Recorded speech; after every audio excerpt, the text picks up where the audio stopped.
Welcome back for another flight computer video. Today we're looking at part 2 on the Aristo Aviat 610 and the 615 flight computers. In the last video we took a look at the wind solution on the 610 and the 615.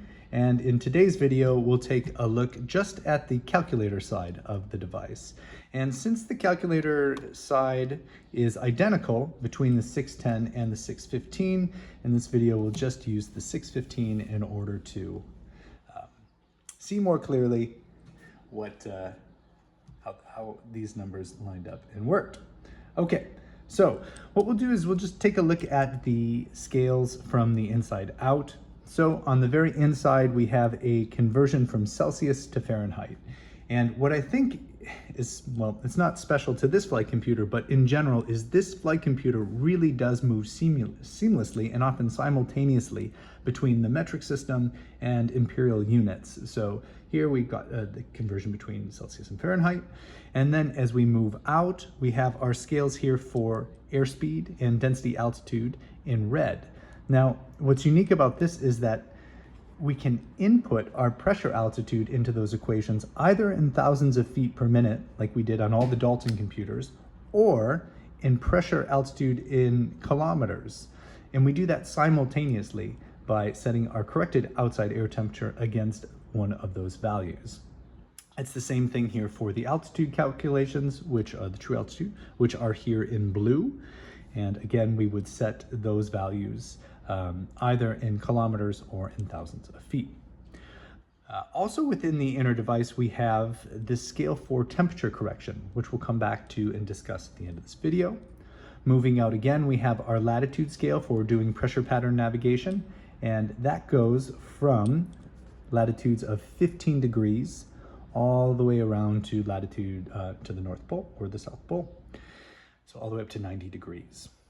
Moving out again, then we have our standard scales that we would expect on a flight computer. So we have our hour scale, and the hour scale here on the black ring goes from 1 hour all the way around to 20 hours, which is rather helpful for very long flights.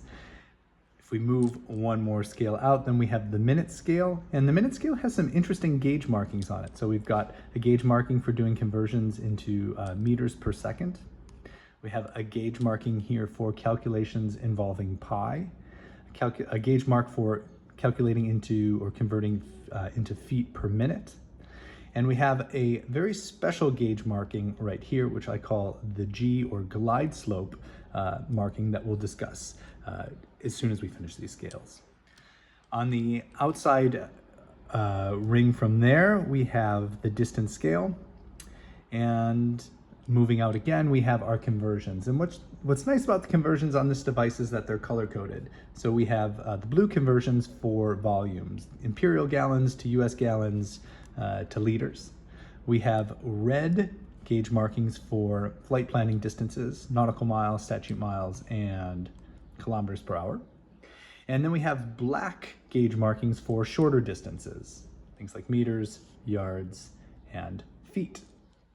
And last but not least, we also have these very outer scales here, which are marked as the specific gravity with conversions in pounds and specific gravity for conversions into kilograms. And what these scales do would be to convert volumes into weights. So when we buy aviation fuel, oftentimes we'll buy it in liters or in gallons. And in order to convert that into an actual weight, it depends on the temperature and the specific gravity at the time. So this is a way of calculating exactly how much weight was put into the plane for a given volume of fuel at a specific gravity. We'll do those an example of those calculations in a separate video. So what I wanted to talk about today was the gauge mark for G. What I call G could be a Q, could also be a Greek letter that I don't know, but I'll just go ahead and pull this up to the camera here real quick.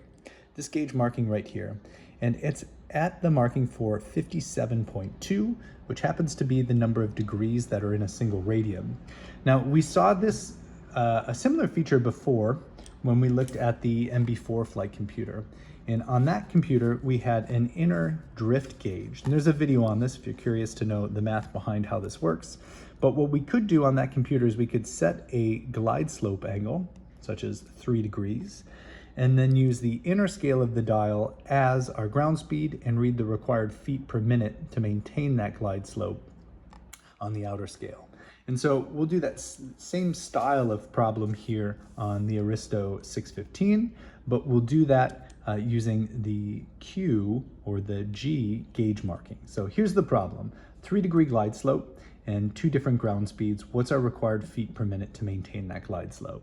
So to do this, we take the gauge marking and we set it on the glide slope. So I set this up here at 3 degrees, just like that.